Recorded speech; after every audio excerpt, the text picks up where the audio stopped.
Okay, so welcome back, Daniel. If you could turn on your camera, Christine, CJ, Kate, that would be nice for us to see that you are here. Mimi and Cynthia also. I'm going to turn the room over to Rachell Surwitz. Rachell, we already did a bio. We shared your bio out with a photo, but I figured I didn't need to put the photo again into the slides because you're here and we can see you, which is great.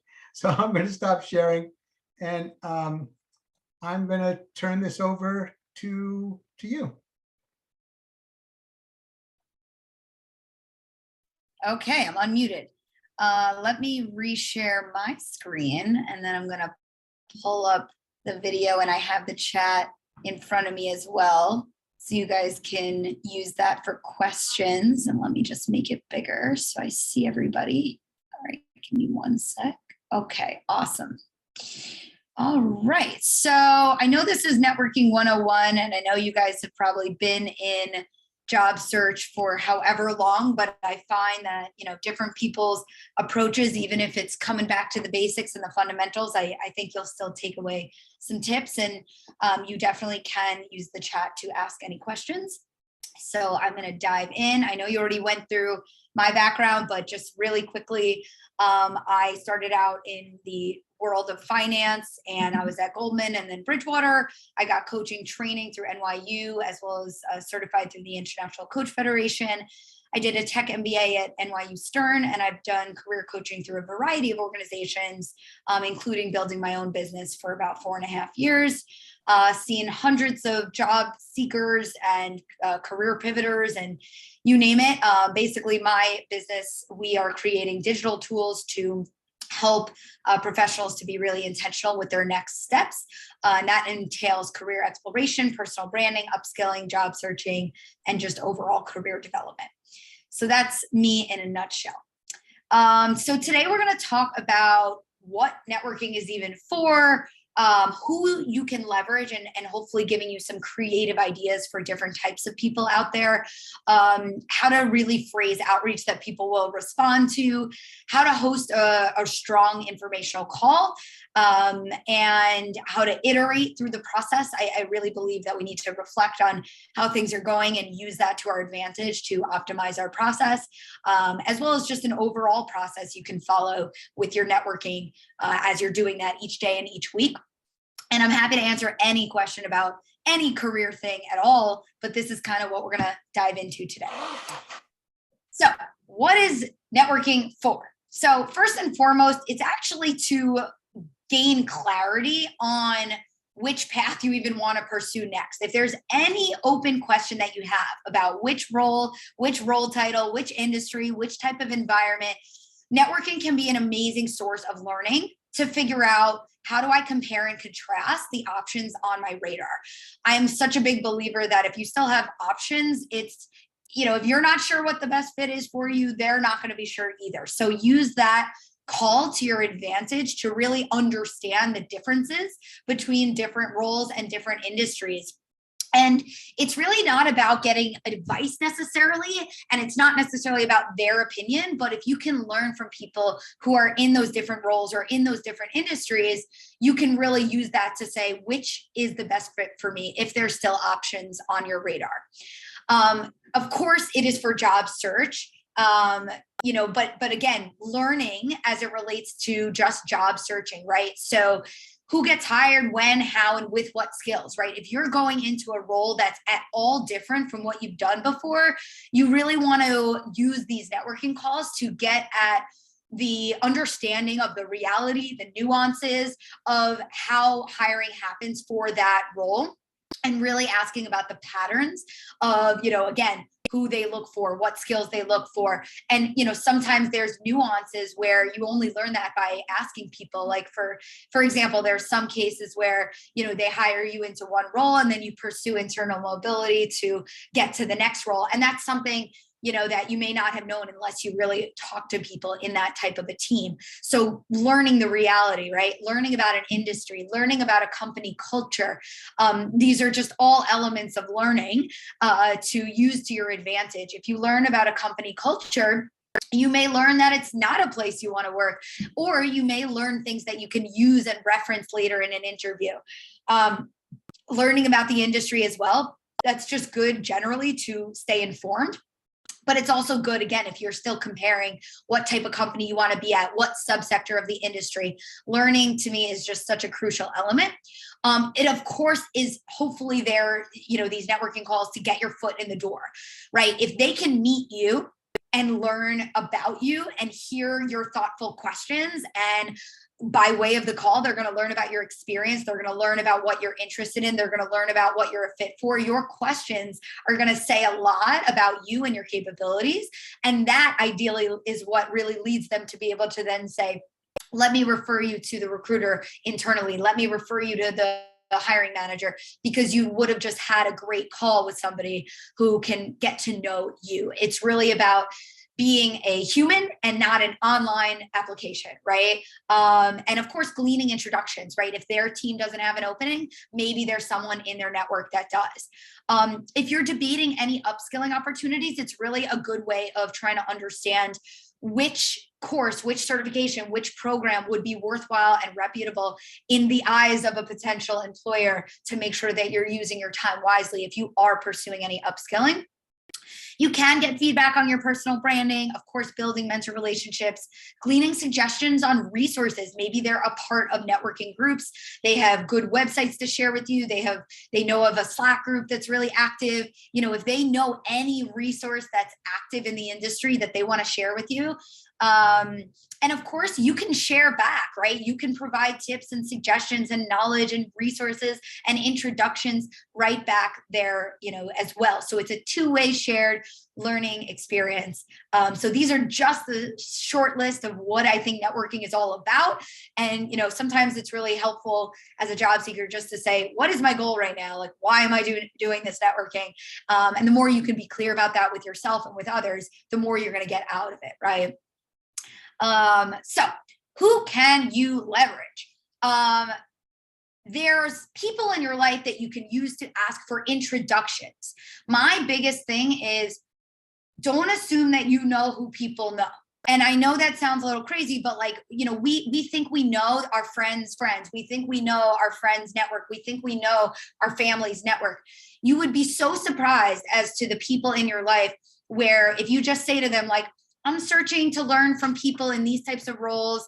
Do you happen to know anyone in your personal or professional network that works in any of these types of things? You would be surprised at what happens when you really ask somebody to think or to check their LinkedIn, or you check their LinkedIn for them, right? So be open-ended, be non-assumptive, and see. And acquaintances, it could be a friend of a friend. It could be a neighbor. I had a chiropractor once introduce me to one of her clients at a financial services firm and ended up interviewing there. So be open-minded about sort of who you can ask. Past colleagues, this is interesting because they don't have to be in a company or in a role that's relevant to you, but they're just a human that hopefully you had a good relationship with that may know people. So be open-minded about who you can ask, etc. Right? Social organizations. Are you a part of any club, membership, association in your personal life? Literally think of anything you're a part of personally. That's another network of people, right?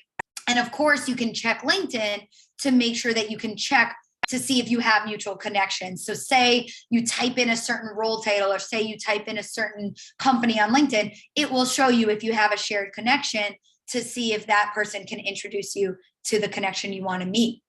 Alumni, right? So how can you find, the second category here is how can you find people directly that you may not know, but they work in your target roles and industry. So not by way of introduction, but by way of hopefully a warm something in common. For example, I'm going to show you this LinkedIn exercise here, and I hope you guys know how to use this, but this is the alumni sort of network here. So you would go to your university's page, and most universities have tens of thousands of alumni, and then you go here to this alumni and you can type in whatever you want to type in. So say I want to say like an HR person for whatever, you could type in 2,000 people.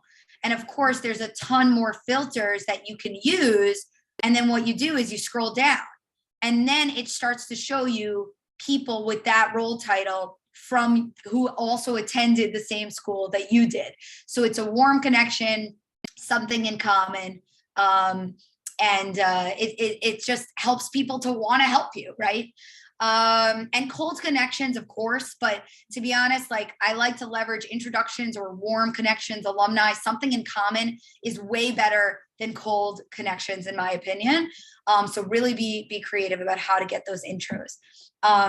So be open-minded, be comfortable to share and ask, even in social settings. Get their card, get an email address, and follow up later. If you're at a party, you don't need to delve on your job search for hours. Just like get the card, follow up with them on Monday. You know what I mean? Okay, so that's the types of people. I'm gonna look quickly at the comments. Yep. And look at that. Amazing, Mimi. That's such an amazing example. Wow, look at that. See, this is why we have to be open-minded, because we just don't know, and we think we know who people know, and it's like, we got to put our neck out there a little, and this requires a little bit of being comfortable, being confident, being vulnerable, you know? And so I'm reading the comments. When I'm contacting an alumni, I start with greetings, fellow Tiger. I love that. Are you recommending people have business cards? It's a good question. I mean, it is an easy thing to do, like, you know, $30, $50 on one of those websites. You know, COVID's going away. We hope to be in person more. I don't think it hurts, right? But even if the person you're talking to doesn't have a card, just write down their email address, write it in your phone, have a pen and paper with you, whatever mechanism you can write it down. It's more about you digesting their information. And of course you could give your card to them, but it's about being open-minded so that when you're in any social setting or you're in person anywhere, if it comes up, which it does, what are you working on right now? And you're saying, oh, I'm exploring the next steps. Do you happen to know anybody? And they say, yeah, I do. Would you follow up with me? You're just trying to transfer people's email address. You're trying to get their contact information, right? So however you write it down, how to meet recruiters for informationals. So that's a good question, David. You know, I would say there's a few things, like, again, cold connections, like on LinkedIn, you can go to a certain company's page and like just see their employees. And then you can actually type into the search field to type in recruiter. So I can show you what I'm saying, but that would be a cold connection. So you just want to really use LinkedIn to your advantage in the sense that, like, say you see a recruiter, you want to check if you have a shared connection or not. So like, I'm just going to go to a random company and, you know, so the bottom line is I could show you how to search, but whether you're trying to meet a recruiter or whether you're trying to meet someone on the team that you want to work for, the same still applies, right? With getting introductions as much as possible, leveraging the warm connections, leveraging alumni. It's the same idea. You know, it's okay and it's good to reach out to recruiters, but to be honest, I'd rather you reach out to the people who are on the team, because I don't know, I think I think both are important, right? So you could go to people. So say I'm at Oracle, you go to people and you say, look at, wow, it's a lot of employees that they have. And so you go to recruiter, there's 1,200 people, and then you literally just scroll down and it shows you the recruiters within Oracle. And then what happens is you see how it says shared connection. So then if I have a shared connection, I want to see who that person is. And then, you know, and then so if I know this Mimi person, I would say to Mimi, can you introduce me to James, right? Another way you could just do it, I mean, it really depends, you know, you have to use your search kind of wisely, but if you were to find someone just by this search, again, it shows you shared connections right here. So you just use the search to your advantage of typing in whatever keywords, and just remember there's all these filters here for your search, you know, your search needs, right? So I'm going to keep going, but then we can always go back to any questions here. So compelling outreach. Okay. First of all, I believe in email way more than LinkedIn Messenger. On their LinkedIn profile, it says contact info. Sometimes people make their email public. or just get introductions. If you were to email your network and ask for them to introduce you, you're automatically being CC'd on email because that's what you're asking for. Hunter.io is another place where you can actually find someone's email address. Personally, I'm a big fan of email over LinkedIn message because LinkedIn, it's just inundated. People are not always active on Messenger, and email is where people are all day, every day doing their work, right? So how would you phrase your outreach? Be clear, be specific, be authentic, and be concise. Add context, right? Are you doing a little research? Are you learning? I love to rely on learning, not just actually learning, but using that phrasing because it's a little less threatening. I don't like to use the words job search in any email. People get uncomfortable. They don't know how to react. So just talk about the fact that you're trying to meet people, which is true, by the way. And you are trying to meet those people. And once you meet those people on the phone, that's when you can really talk about whatever it is that you want to talk about, right? So scenario one, how would you ask who someone knows in their network, right? We talked about that. You would pick the different role titles, or you could even pick industries, and you would say to them, I'm exploring, or I'm learning more about, or I'm trying to meet people in, these types of roles, these types of industries. Do you happen to know anyone? And then always a call to action. So you could say, I'd love an introduction. If you think of anyone, I'd really appreciate learning from them. Thanks so much. Okay, scenario two, how would you ask somebody directly for a phone call? You want to really list out a few areas that you would want to talk to them about. So the balance is you want to be specific enough that they see that you're prepared to use their time wisely, but you don't want to be too specific that they're tempted to answer the questions via email. And of course, a call to action. So say if they're willing to give you 20 minutes, you'd really appreciate that. What are some times that they're free? Scheduling is always an interesting one in terms of make it easy for them, either give them a few days and times or send them a Calendly link, make it, experiment with different ways of making the scheduling easy. Also follow up about once a week. I like to do 3 follow-ups. After the third, just pause. But usually there's often times where that second follow-up is the one that they answer. Subject lines, again, be clear, be authentic. Tell them, how and where you found them and what it is you'd love to learn from them about. That's kind of what I like to do in the subject line, follow-ups and phrasing. So that's kind of what I recommend on the emails. I actually don't think you necessarily need to add, okay, if you're asking for introductions, you don't need to add your resume.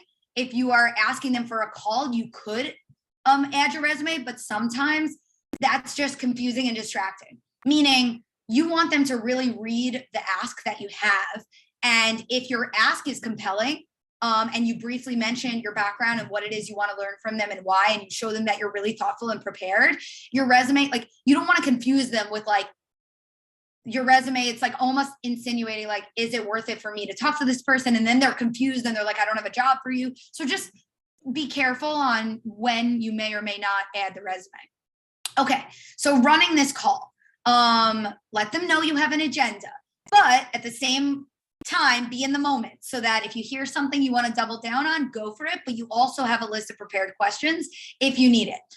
You can leverage their vantage point. Maybe it's not just their role. Maybe it's their team. Maybe it's their department. Maybe it's a team that's next to them. Maybe it's a vendor that they work with. Really leverage their exposure and not just their role. And of course, always follow up with email. That's just general guidance.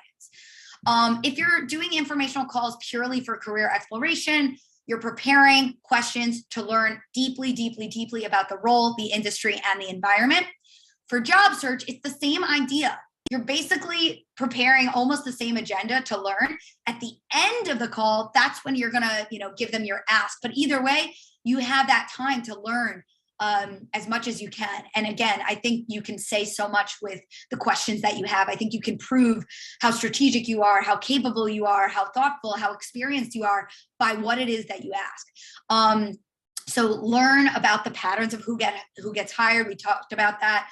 Learn about and by the way, another piece of guidance is I don't love to ask necessarily about the person's, path. It's more about patterns. who do you typically hire for this role, or what do you typically look for, etc. Like their path might have been an anomaly. So I personally think it's a bit of a cop-out just to learn about like their path. You want to really ask questions that are going to help you understand how this typically works. You want to learn about the company culture. And when it comes to that, you don't want to just say, what's the culture? You really want to delve into what's important to you. And that's an opportunity where you may learn it is or is not a fit for you. Learning about their industry. Okay, so we talked about 95% you're going to be learning, except for the wrap up at the end. And that's where you can say you're actively exploring, and you want to sort of politely see if there's any, you could phrase it in a lot of different ways. Is there any activity on your team? Is there any movement on your team? Is there any opportunities? Is there any changes going on? Is there any growth on your team? It's a nice way of saying, is there any openings without saying it explicitly? And ideally, you want one call to lead to the next. So if they say there's any opportunities, see who else you can learn more from about the role. Is it someone else on the team? Is it a hiring manager? Is it an HR person? And if they don't have any openings, you can see if there's anyone else in their personal or professional network that they'd be willing to introduce you to, because after 20, 30 minutes, they've just learned so much about you, and maybe they have another good connection. And so often the job is landed, not just from that first call, but that first call introduces you to somebody, and that person introduces you to somebody, and that third connection, that's where the job is, right? So this is kind of how to run that call. Preparing for a call. So of course, reference your research, your reflections, and the questions that were already on your mind. And then suggested networking questions. I'm actually going to give you some of those. You can consider asking about their background, the company, the role, the industry, the recruiting process, and any training opportunities. Those are like the high level categories that I would think about if you're going to say, what category should I ask about? But I'm going to show you some suggested questions as well. Of course, read through the company website and just draft 10 to 15 questions in the order, at least 30 minutes for call prep, but I wouldn't go crazy with any call. You don't want to ever waste time, but you want to be prepared, right? So let me see. I'm seeing Lynn. What are some good questions to ask about company culture? I'm going to show you some suggested questions that may or may not include company culture, but I think some of my blogs reference this, but with company culture, it's really about what's important to you. So for example, I love to be empowered in my workplace to bring up new ideas. So I would say something like, how do you tell me about the last time on your team that somebody brought up a new suggestion and how did that go? Because either they're going to say something like, yeah, Jane brought this up and now she's running with this new workflow, or Jane brought this up and it's been in the backlog to assess the budget for 6, 9, 12 months. And so whatever, examples and stories, if you can elicit that, it's really going to help you to get to know the reality of how they handle certain things. And that's how I would deal with the culture, is like, what are the top things you want to know about, and be really creative with how you phrase your questions so that you get real details and not just like a fluffy answer, right? I'm reading a question here. Okay, so in terms of, besides a business card, there's, in terms of presenting your contact information, it's a good question in the sense of like, how can somebody learn about your contact information? I would say, of course, your LinkedIn profile, you can make public your contact information. So there's settings to do that. Your resume, of course, should have all your contact information very clear. I believe there's tools that are like a digital business card. And I don't know the names offhand. So, maybe we can do a follow-up on that. But there are some tools where you can kind of have like, and by the way, LinkedIn also has that QR code. So if you're in person, you can share the QR code. But I would explore like a digital business card, whether that's just an image, a forwardable email, something you have at the ready to show on your phone if you don't have a business card. So let me know if there's more questions on that. I'm doing my best to answer the chat while I keep going here in the slides. Here are some example networking questions, and these are just a few. Okay, so here is okay, so here's an example. Here's what I think the role is. How do you define the role? If you are debating a different role, this is a really good way of making sure you understand the role. And understanding the role is key to making sure that you know you're targeting the right things that are a fit for you. Ask what you're concerned about. Ask your hesitations and come up with questions accordingly. This is one that I really love. If your role was a pie chart, how would you split up the pieces of the pie? I personally love asking that instead of what's your day-to-day? Here's what I love doing. Which roles do you feel are most relevant to that? If you're debating certain roles, ask how they think about the comparison between those roles. Ask where the role could lead. Ask what skills are critical to breaking into the role. You know, example projects. And, you know, this is, we just talked about company culture. And of course, trends and patterns in the industry. These are just some suggestions. We'll send this out to you. These are very focused on the role itself, but there's so much more. Of course, you could ask about the team, the department, the structure. I mean, you really just want to come up with 10 to 15 questions. Like I said, if you were to think about their background, the company, the role, the industry, the recruiting, and the training, come up with 2 questions maybe in each of those categories, or you could dive into whichever category you really want to learn most about. Okay, so synthesizing, reflecting, and iterating, right? This is key. Recording an informational interview, I probably wouldn't personally, but that's just like my gut reaction to that question, Apella. But I think there's like a note taker things that you can have. If you're on Zoom, you can, I don't use it personally, but there are like note takers that automatically take notes during a call. You could do something like that, which will sort of give you like a little bit of a transcript so that, you know, if you can't take sufficient notes in the session, you know, I would explore that. Yeah, and of course, you know, Kate, you know, exactly. You would of course have to ask no matter what, but to be honest, I don't even know if I would ask, to be honest. Like, you want it to be comfortable. You want it to be just feeling, you want to build that connection more than you need to reference it later. Like, I'd rather you be in the moment, I think, if that makes sense. Yes, and Zoom, I think, also will just do that for you as well. Okay, so you want to think about after the call, take 30 seconds, 60 seconds, and just say, what interested you? What didn't interest you? How interested you are in their role, in their industry, and what are the next steps?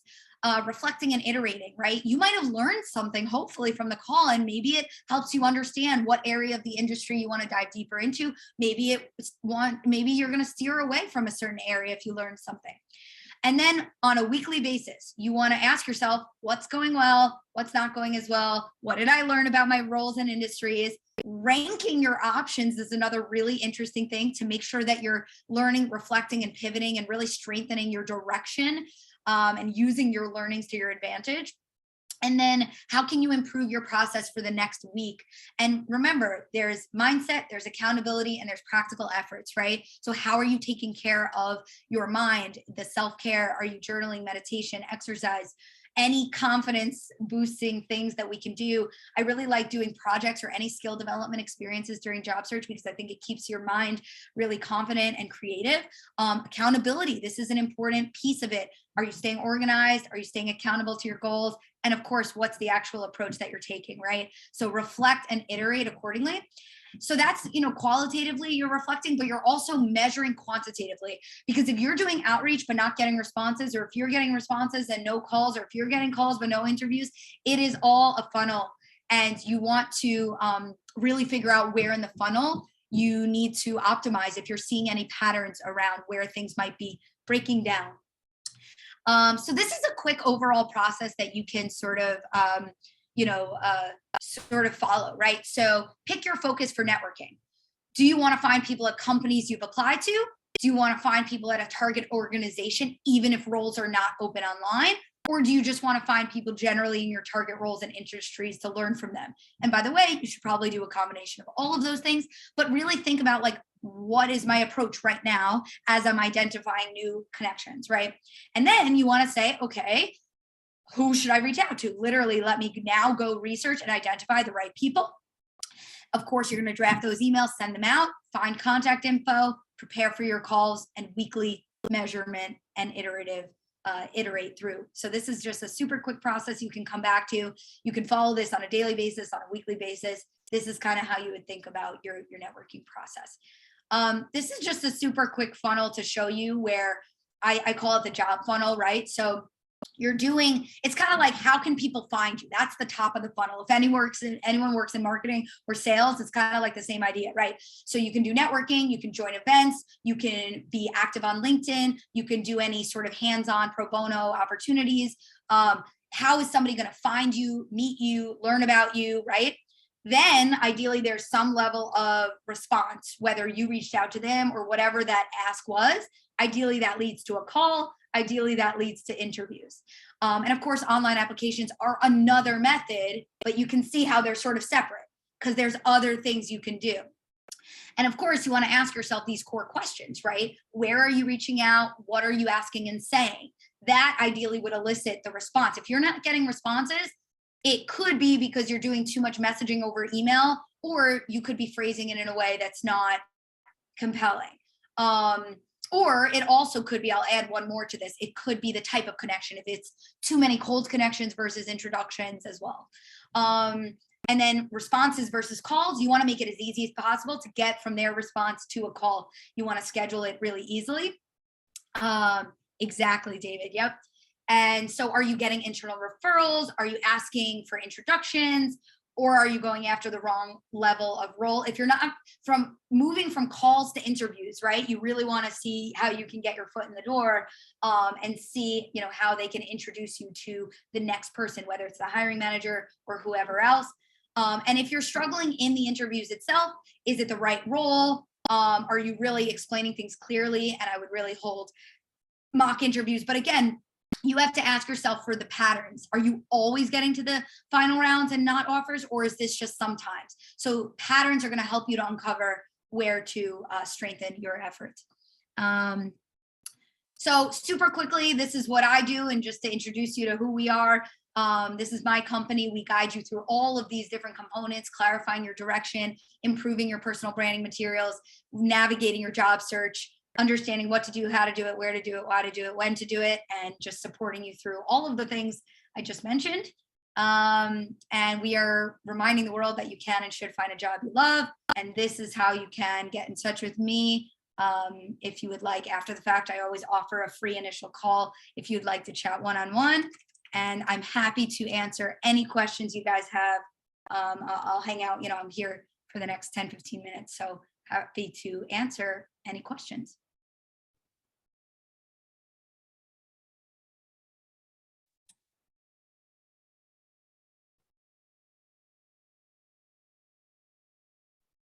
I don't have a question. I just want to say that was a fantastic presentation. Thank you. You're welcome.